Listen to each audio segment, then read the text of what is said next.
Oke, hari ini kita bakal ngebahas sebuah langkah besar, sebuah gebrakan diplomasi yang baru aja dilakuin Indonesia di panggung dunia. Nah, ceritanya Indonesia ini tiba-tiba aja maju ke depan jadi pemain utama dalam upaya perdamaian global. Tapi kan pertanyaannya jadi, apa sih sebenarnya agenda di balik langkah berani ini? Ini murni soal kemanusiaan aja atau jangan-jangan ada permainan catur geopolitik yang jauh lebih besar? Jadi ada dua langkah utama di sini. Pertama, Indonesia gabung sama Komite Perdamaian Internasional. Kedua, mereka buka kantor penghubung khusus untuk Palestina.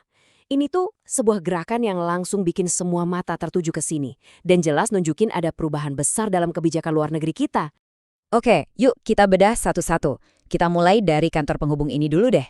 Kenapa? Karena ini bukan sekedar gedung biasa. Ini jauh lebih dari itu. Terus, apa sih sebenarnya fungsi kantor ini? Gampangnya gini, kantor ini dirancang kayak semacam jalan tol diplomasi. Jadi sebuah jalur khusus buat bantuan dan pengaruh yang bisa dengan cerdiknya ngelewatin blokade-blokade diplomatik yang udah ada selama ini. Nah ini nih kata kuncinya.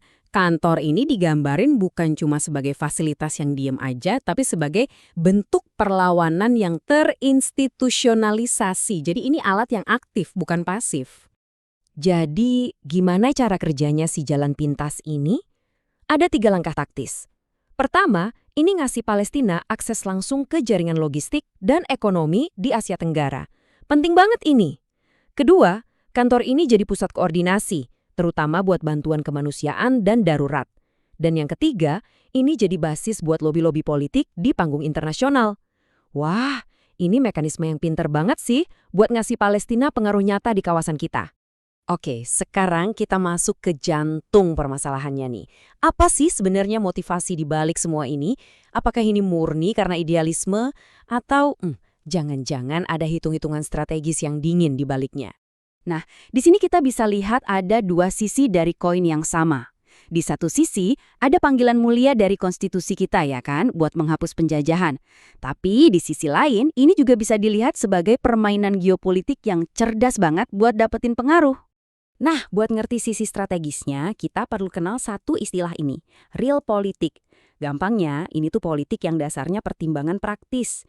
Jadi yang dipikirin itu kepentingan nasional dan hasil nyata, bukan cuma soal niat baik atau ideologi semata. Dan kalau kita ngomongin keuntungan strategis, wah, ini nggak main-main. Ini adalah sebuah manuver dengan banyak keuntungan. Kita bisa lihat, mulai dari naiknya soft power secara masif, sampai dapat posisi sebagai pemimpin di antara negara-negara Global South. Tapi, tentu aja langkah sebesar ini pasti ada resikonya. Dengan ambil peran ini, Indonesia sekarang kayak masuk ke arena diplomasi yang pertaruhannya tinggi banget. Sumbernya bahkan pakai metafora yang kuat banget. Dewan Perdamaian ini diibaratkan kayak arena gladiator diplomasi. Jadi kebayangkan, ini bukan sekedar rapat-rapat sopan, ini beneran pertarungan pengaruh. Dan di arena ini, dinamika kekuatannya itu jomplang banget. Coba kita lihat ya. Negara-negara adidaya itu senjatanya hak veto. Tujuannya ya mempertahankan keadaan yang sekarang. Sementara kekuatan menenah kayak Indonesia, alatnya itu ya bangun koalisi dan pakai otoritas moral. Tujuannya buat ngubah jalannya negosiasi global. Beda banget kan mainnya? Makanya, strategi yang harus dimainkan Indonesia itu disebut diplomasi asimetris. Idenya bukan soal adu kuat 1 lawan 1, tapi gimana caranya negara-negara yang kekuatannya lebih kecil bisa bersatu, bikin koalisi buat neken negara-negara adidaya secara kolektif. Dan ini dia ranjau-ranjaunya, tantangan yang harus dihadapi. Mulai dari berhadapan sama negara-negara yang punya hak veto, terus tekanan ekonomi politik yang pasti bakal kenceng, sampai gimana caranya menyeimbangkan advokasi di level global sama hubungan dagang bilateral yang ya sama-sama penting ya. Setiap langkah bakal diliatin dan setiap keputusan punya konsekuensi yang nggak main-main. Lalu, kesimpulannya apa buat Indonesia? Apa artinya semua ini? Ini tuh sinyal adanya perubahan yang fundamental banget tentang cara Indonesia memandang perannya sendiri di panggung dunia. Jadi ada pergeseran besar nih dari yang tadinya kebijakannya cenderung defensif reaktif jadi agresif proaktif. Kalau dulu mungkin lebih sering merespons kejadian global, sekarang Indonesia berusaha buat jadi yang maksain agenda perdamaian baru. Nggak lagi jadi penonton, tapi mau jadi pemain utama yang ikut nentuin hasil akhir. Dan senjata andalannya? Konsep yang disebut hegemoni moral. Jadi, Indonesia ini pakai prinsip-prinsip dasar bangsanya, dalam hal ini konstitusi antikolonial kita, sebagai semacam pedang diplomasi. Dipakai buat apa? Buat menantang tatanan hukum internasional yang udah ada. Tujuan akhirnya, wah ini ambisius banget, yaitu sebuah tatanan dunia baru.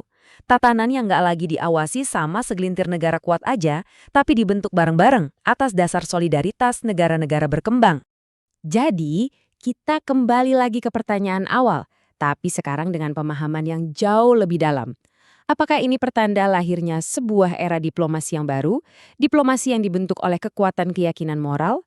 Ya, cuma waktu yang bisa jawab apakah manuver berani ini pada akhirnya akan berhasil mengubah dunia.